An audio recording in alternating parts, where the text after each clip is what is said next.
he's been on the shoulder of the freeway trying to get around some of that heavy rush hour traffic. Right now, he's brought the speeds down just a bit here as he starts to make his way off towards Sepulveda. He keeps kind of wandering into the left shoulder there. Let's see what he does if he tries to get off. There's Nash Street, so the next one's Sepulveda, and that is the one that will take you into the tunnel northbound towards the LAX terminals. That will certainly make for some very interesting circumstances there if he heads towards the airport. And that's right now what he's setting up to do, unless he does a fake. We have heard that he's been faking the cops out here, but no, look at that. He commits to Sepulveda. So let me give you the wide shot of where he is. He's going to be coming down there towards the tunnel.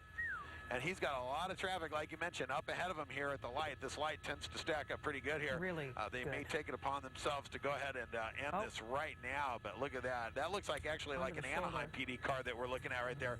Goes through the shoulder.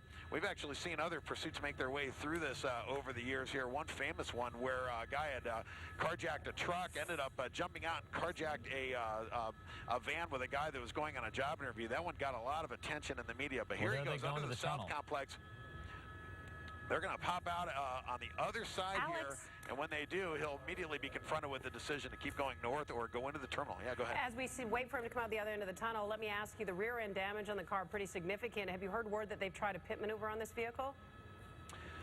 We have not heard. That's certainly a possibility, but we have not heard any specifics in terms of where that damage came out. You see people starting to pull over, so you know that they are getting close here, and that is certainly making some noise here where they're coming through the tunnel now. Well, look at this. All of a sudden, these people pull over, but the cops and the bad guy have not emerged here, so we're just going to wait to see what happens. Our pilot, Mark Kona, working with the LAX air traffic controllers. This area, as you can imagine, pretty heavily controlled.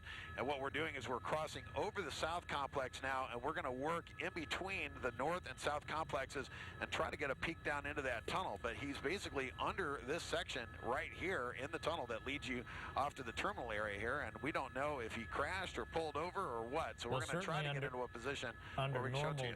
Under normal traffic conditions, he would have been through there. I've been through there a million times, and it takes maybe 60 seconds to get through there. So yeah, that's a CHP motorcycle officer coming out of the tunnel right there. That's kind of interesting.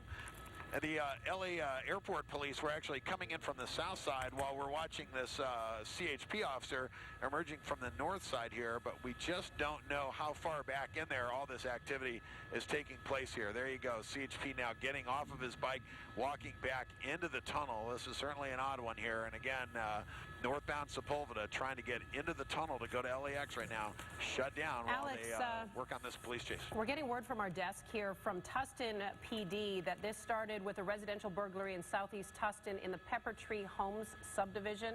Apparently, an officer saw the suspect fleeing and started pursuit. They lost him, but shortly thereafter, another unmarked police vehicle spotted the suspect on the westbound 91, waited for backup before indicating the pursuit again. It's unknown if the suspect is armed. We're just getting this word in from our desk, so we thought we'd pass it along. So that gives you an idea of sort of the genesis of this pursuit. Yeah, that certainly helps, and you can see right now all these cars have just basically been brought to a stop as a result of this pursuit. Hey, here is all that police activity right here. Alex, let me interrupt you for a second. We've got Sergeant Jeff Hilaire from Tustin PD on the phone. Sergeant, are you there? Yeah, it's Jeff Blair from Tustin PD. Oh, sorry, Jeff. Could you tell us, sir, we got a little sense of how this all began. Do you, first of all, know, is this a Code 4 situation now, or what are we looking at here inside of this tunnel here near LAX? Yeah, I'm monitoring the radio traffic, and it sounds like they employed a pit maneuver to disable the vehicle, but they have not taken the suspect into custody yet. So the charges against this fellow likely are going to stack up. Can you give us an idea of just some of them that he might be facing? Well, ultimately, this is Tustin PD's case, so the actual suspect will come back to Tustin to face the charges of the initial crime, which is the residential burglary, and then everything else will stack on top of that, the vehicle pursuit, fleeing the officers, and whatever else he's got going on.